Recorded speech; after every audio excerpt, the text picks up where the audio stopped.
She is the editor-in-chief of one of my favorite websites, BOSSIP. She's also a TV personality too, and she is real good people. Y'all give it up for my girl, Dani Canada.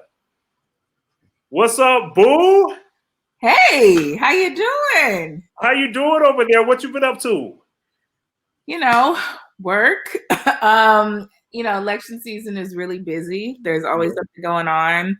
Always random celebrities coming out the woodworks talking about they're with Trump now. So that's what I've been doing. I know. It's wild. I haven't seen you in so long. Like last time we saw each other, it was like what, March? Like it was actually before the pandemic. March, because haven't been to the gathering spot since then. So yeah. Well, it's good to see you. It's good to see you. And I know we got a lot of stuff that we want to talk about. But first, give us your whole background. How exactly did you become the deputy editor of BOSSIP? And tell everybody about your whole journalism background.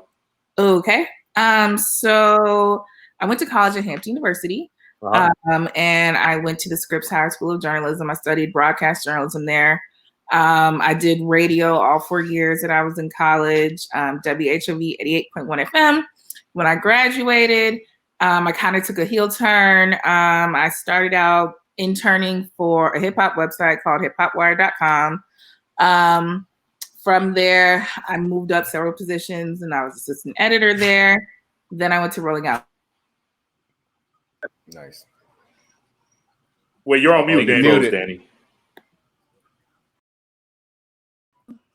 Hey, girl. my Wi-Fi went out. I don't know why it would go out now. It's not like the hurricane is hitting, but yeah, my Wi-Fi went out. I've been trying to get back on ever since. But hey.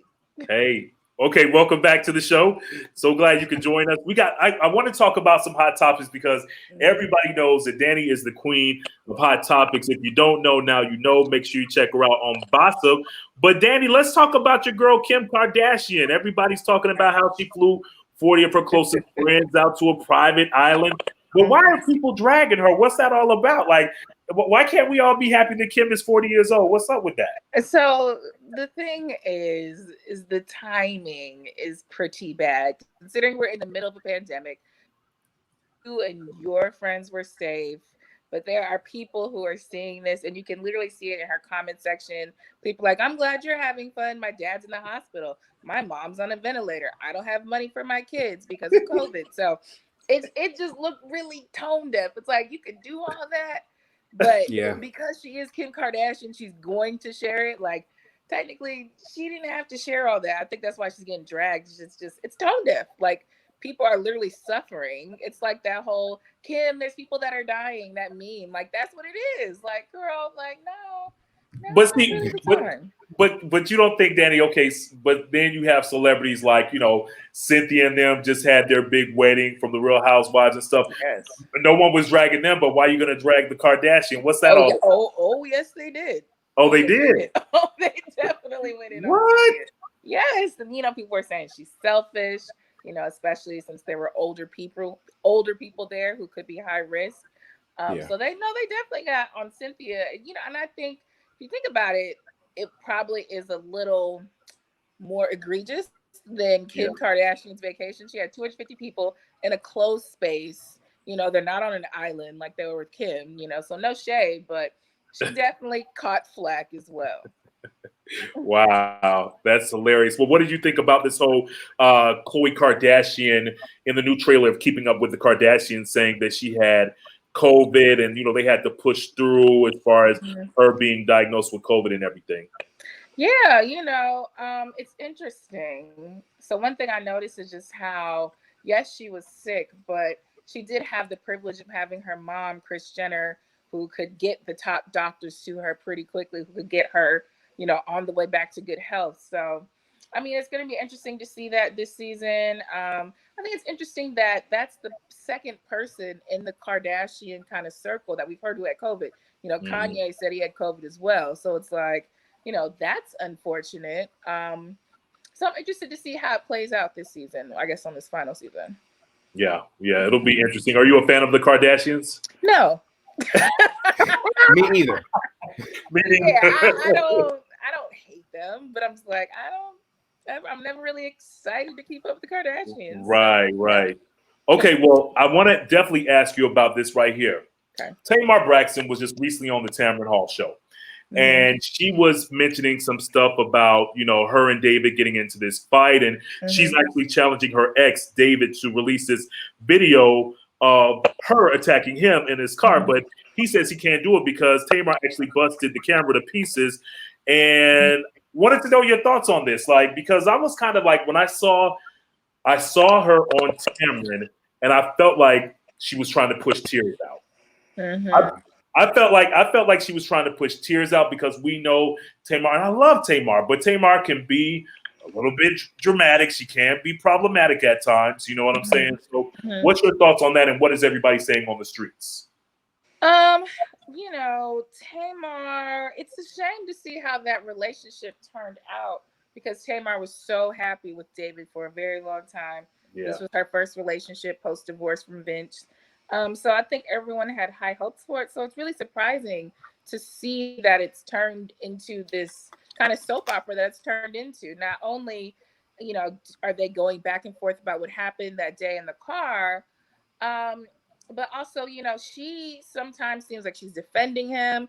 Then other times it seems like she's bashing him. So it's hard to keep up with where she is. Like she'll say things like, well, he was a great partner to me. And then it's, well, he's a liar. And it's just like, well, I don't know where to go with it, Tamar. So, it's unfortunate to see that play out because I thought they had what it takes. I thought they were going to last. Yeah. That's kind of interesting with Tamar. What about the BET Hip Hop Awards? Because I was on BOSSIP and I saw, the comments, man. Like, first of all, the internet is always winning. The internet stay winning no matter what. Like, just the comments always keep me laughing. Yeah. But I actually watched the show, and the BET Hip Hop Awards was actually a good show because it seems like now in this whole pandemic, everybody they create brand new music videos for songs that they're promoting. Really So I thought that the show was really dope, and I love the Hip Hop Awards always for the ciphers too. Now I didn't really like what at first. Brandy kind of I was like, you didn't want to be down. You weren't down, Brandy. Yeah, but then she came back strong in her cipher. But I'm gonna let this is your thing. Like, what did you think about it, and what's the word on the streets? I enjoyed the Hip Hop Awards. And I think it's exactly what you said. These virtual award shows, you get these really amazing performances like the City Girls. I'm not a huge City Girls fan because I'm 40. I'm exaggerating, but I'm up there. Like, I'm way too old to really be jamming to the City Girls. So they actually had a whole set and they had a routine. They looked great. I was like, okay.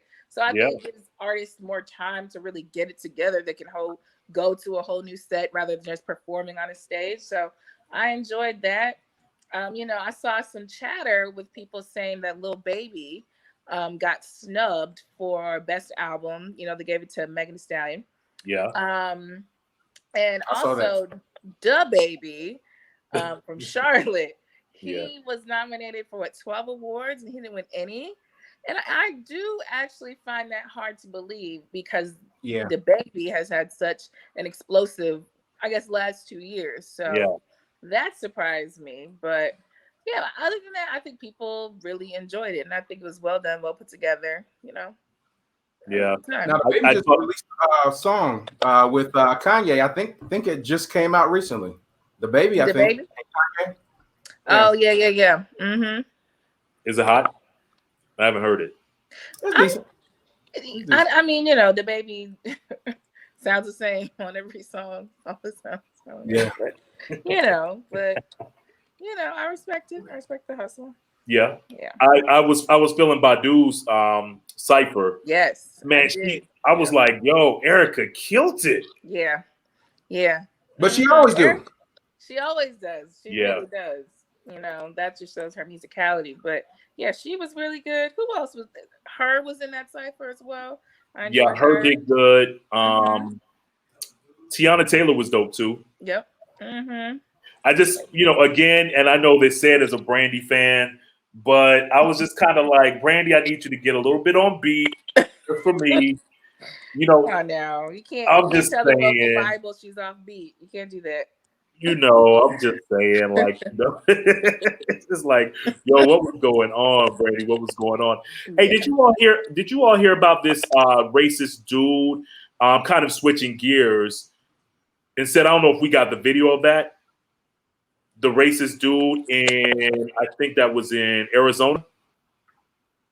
Oh, Arizona. Oh no, because that was TMZ. Nope. Oh, okay.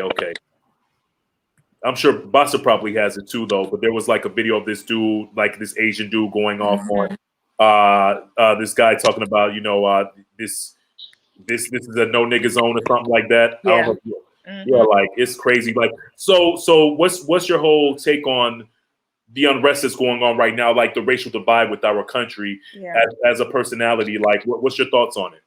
You know, I just feel like every day there's something new. There's some kind of video. People are feeling, and they have been feeling ever since Trump has been in office, just bold. You know, they don't care anymore. They don't care to really hide their racism. So it's unfortunate to see. You know, we had that video there this week. That guy actually ended up losing his job. You know, so there actually are real repercussions for their actions. I don't know if you saw this one, Umi Sushi here in Atlanta and Buckhead.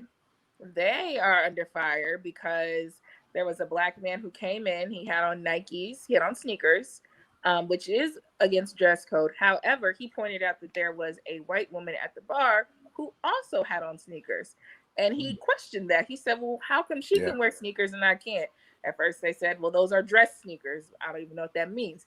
Then the owner actually came out, got super aggressive with the guy, and he almost got into a fight with him. So there's just a lot going on now where people are feeling just really emboldened. And unfortunately, or I guess fortunately, it is being captured on video so that we have a record of it. Wow.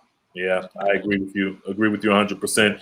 Well, I know that we are running out of time, Dani. I really appreciate you joining us this evening. Tell everybody how they can get in contact with you and give you a shout. Yes, you can reach me on all my social media. It's all the same. It's at I am Dani. That's DANI Canada, like the country. Yeah, there it is, everybody. This is Dani Canada, deputy editor of BOSSIP. Oh, and one thing before you go, and you know I always talk to you about this.